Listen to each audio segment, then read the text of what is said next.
యోగా వల్ల అందరి ఆరోగ్యం బాగుండాలనేటువంటి ఉద్దేశంతో వారు ఏదో తపన పడి చేస్తున్నటువంటి కార్యక్రమాన్ని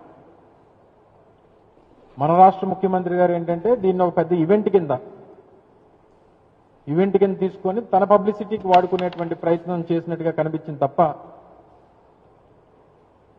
ఎక్కడ కూడా ప్రజలకి ఎంత అసౌకర్యానికి గురయ్యారు, ప్రజలు వచ్చినటువంటి పిల్లల్ని కనీస సౌకర్యాలు లేకుండా ఏ రకంగా ఇబ్బంది పెట్టారు, కనీస ఏర్పాట్లు లేకుండా ఏ రకంగా గాలికి వదిలేశారు అనేటువంటి విషయాలన్నింటినీ కూడా మళ్ళీ నేను కొత్తగా చెప్పాల్సినటువంటి పని లేదు. ఎందుకంటే ప్రపంచం అంతా చూసింది. రాష్ట్రంలో ప్రజలందరూ కూడా చూశారు. అసలు ఎందుకు ఇటువంటి కార్యక్రమాలు చేయడానికి చంద్రబాబు నాయుడు గారు తపన పడతారని చెప్పి ఆలోచన చేసినప్పుడు ప్రజల తాలూకా దృష్టిని మరల్చడానికి ఆయన చేసేటువంటి డైవర్షన్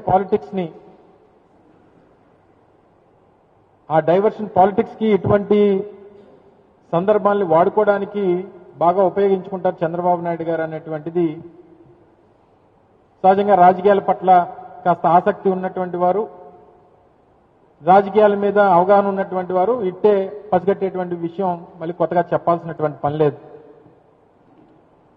ఈ పరిస్థితుల్లో అసలు మనం గత సంవత్సరం అధికారంలోకి వచ్చినప్పుడు, కూటమి ప్రభుత్వం ఈ రాష్ట్రంలో అధికారంలోకి వచ్చినప్పుడు ఏ కారణం చేత, ఏ హామీలు ఇచ్చి అధికారంలోకి వచ్చింది, ఈ సంవత్సర కాలంలో మనం ఏం నిలబెట్టుకున్నాం, అసలు ఏదైనా ఇచ్చినటువంటి హామీని అమలు చేసేటువంటి దానికి మనం ఏదన్నా ఆ తపన పడ్డామా లేదా, ఈ విషయాలన్నీ పక్కన పెట్టి గిన్నీస్ బుక్ ఎక్కామా లేదా మనకు మంచి పబ్లిసిటీ వచ్చిందా లేదా, మనం బాగా మార్కెటింగ్ చేసుకున్నామా లేదా, ఈ విషయాల మీద ఉన్నటువంటి తాపత్రయం, తపన చంద్రబాబు నాయుడు గారికి ప్రజలకు ఇచ్చినటువంటి హామీల మీద ఉండుంటే బాగుంది అనేటువంటి విషయాన్ని నేను కాదు ప్రజలందరూ కూడా అనుకుంటా ఉన్నారు. సూపర్ 6 అన్నారు, ప్రధానమైనటువంటి హామీలు ఇచ్చారు, ఇచ్చినటువంటి ఏ హామీ పూర్తిగా నిలబెట్టుకునేటువంటి పరిస్థితి లేదు. ఇచ్చేటువంటి ఆ తల్లికి వందనం కూడా సంవత్సర కాలం నుంచి వైఎస్ఆర్ కాంగ్రెస్ పార్టీ జగన్మోహన్ రెడ్డి గారి నాయకత్వంలో అనేక సందర్భాల్లో వారి మీద ఒత్తిడి తీసుకుని వచ్చి రాష్ట్రంలో పేదవాడు, రాష్ట్రంలో పేద విద్యార్థులు, ఆ పేద తల్లిదండ్రులు ఇబ్బందులు పడతా ఉన్నారు, వారికి ఇబ్బంది కలుగుతా ఉందని చెప్పి ప్రభుత్వం మీద ఒత్తిడి తీసుకుని వస్తే అది కూడా దాదాపు 30-35% కోత విధించి ఇవ్వాల్సినటువంటి డబ్బుల్లో 2,000 రూపాయలు కట్ చేసి ఇప్పటికి ఎంతమంది పడిందో ఎంతమందికి పడలేదో తెలియనటువంటి పరిస్థితిలో ఒక పథకాన్ని అమలు చేశారు. ఇక మిగిలినటువంటి పథకాలన్నింటినీ కూడా ఎప్పుడు అమలు చేస్తారని చెప్పి ప్రజలు అడుగుతా ఉంటే అసలు ఇంకా పథకాలన్నీ అమలు చేసేసినట్టే, దీని గురించి ఎవరు కూడా మాట్లాడాల్సినటువంటి అవసరం లేదు.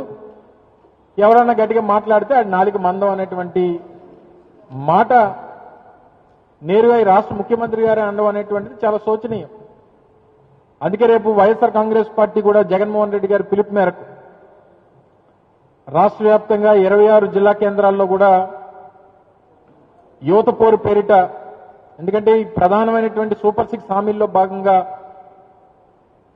నిరుద్యోగులు దాదాపు కోటికి పైచిలకు నిరుద్యోగులు ఉన్నటువంటి రాష్ట్రం.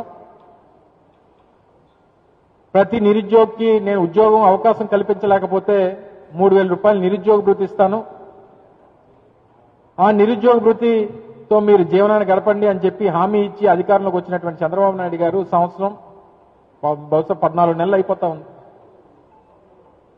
నేటికి ఒక్క నిరుద్యోగికి ఉద్యోగం లేదు.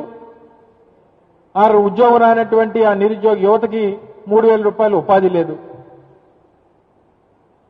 దాని గురించి రేపు వైఎస్ఆర్ కాంగ్రెస్ పార్టీ జగన్మోహన్ రెడ్డి గారి పిలుపు మేరకు అన్ని జిల్లా కేంద్రాల్లో కూడా పెద్ద ఎత్తున నిరసన కార్యక్రమాలను నిర్వహించి అన్ని జిల్లా కేంద్రాల్లో కలెక్టర్లకి రిప్రజెంటేషన్ ఇవ్వాలని చెప్పి పార్టీ పిలుపునిచ్చింది. ఆ కార్యక్రమాన్ని రేపు నిర్వహించబోతా ఉంది వైఎస్ఆర్ కాంగ్రెస్ పార్టీ యోజన విభాగం.